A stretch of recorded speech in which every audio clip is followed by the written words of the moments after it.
learning about business process flows. Simply we are calling as BPFs. Why and what the purpose of business process flows. Whenever we are recommended to people should follow the same process by following the certain steps. Then we can go for the business process flows. Simply we are calling as it is a guide for people to complete the work. In CRM, our business process flows are presented as a custom entities, and those are associated with the entity on which they are created. While using the business process flows, we can use the stages and steps. Steps are nothing but the fields. What are the limitations of business process flows? We can have 10 activated business process flows per entity. If you want to create 11th one, you should deactivate any one of the 10th one. And we can use 30 stages for each process. And we can use 5 entities for multi-entity processes. What are the benefits? While using business process flows, we can use workflows, actions, and Power Automate steps too. Let's go to the CRM and let's see how we can create the business process flows. We can create in one of the two ways. You can go to settings and processes and clicking on the plus new. Like this also you can create the process. Same as you can go for the solution, you can go for the process and click on the new. I am giving the name and process name as student next level info and select the category as business process flow and entity name is I'm selecting student and click on the OK. It will open the business process flow. You can see here what this is called as stage and below you can see the steps. The steps we are adding the columns. I am selecting the name. You can make some of the fields if you want. You can make it as required. I am making as name as required and we can add a few more. Then go to components and click on data step and you can drag to below the data step. Like this we can create steps under the stages.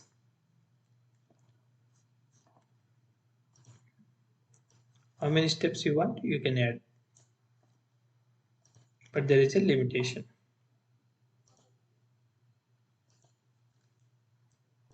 After adding the steps, if you want to create one more stage, then you can drag to here. If you want to change the name, you can change the name here. I am changing this one as some marks. I am not showing all the stages or steps. Why? Because it will make the video length is long. I am adding the third stage and I am giving the stage name as next level and I'm adding few of the steps. I am giving some capacity. If you want to make the field, you can give as required.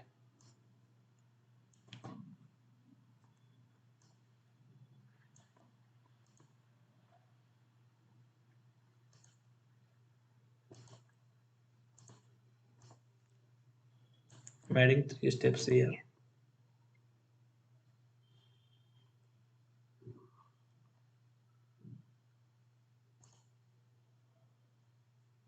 Like this, we can create the.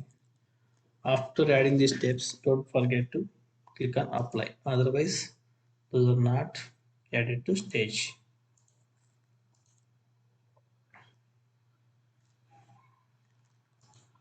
You can see the stage name is not updated. You can give as next level.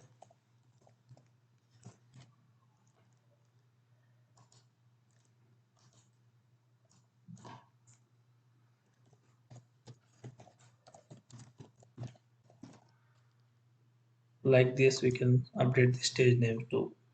After that, we can click on the save. After saving, we need to click on the activate. then only it will apply, and you can see it was showing some error. Click on this, you can see some next step 4. Here the field name was, you can see the field name was not selected.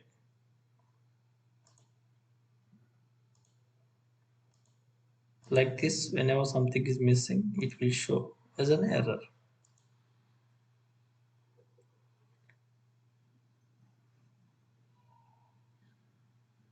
After save, click on activate.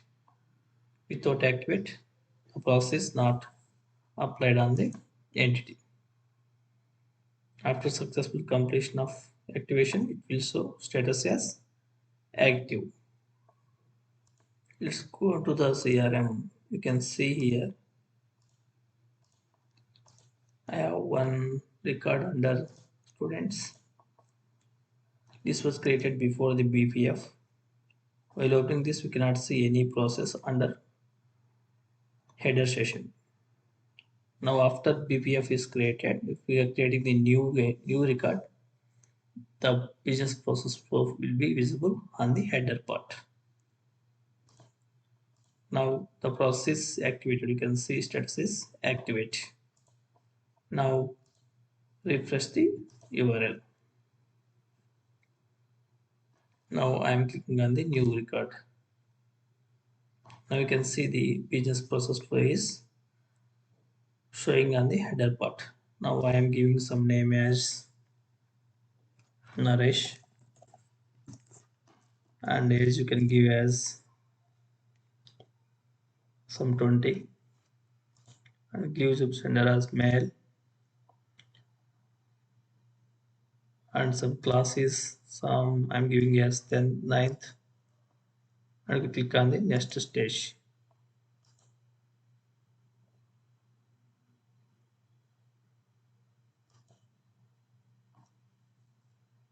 Before that, we need to save the record is must. So I'm saving the record. Now okay, click on the next stage. We'll move to next stage. You can see it was asking subject marks. I'm giving some 35, and I'm giving some 34. I'm giving some 45. I'm giving some 78, and click on the next stage. It, you can see it was showing as not qualified. I'm giving as average. Like this, we can move from one stage to other stage. You can see now I am not giving the subject D. I'm reviewing the data and I'm clicking on the next step. You can see you have to complete the request steps before you can advance. This one we are calling as stage gating. So mandatory fields must be need to fill. You can see subject B is 34. The marks below 35 is disqualified. That is the reason the student is not qualified for next class. Like this, we can create the business process flow. Thanks for watching.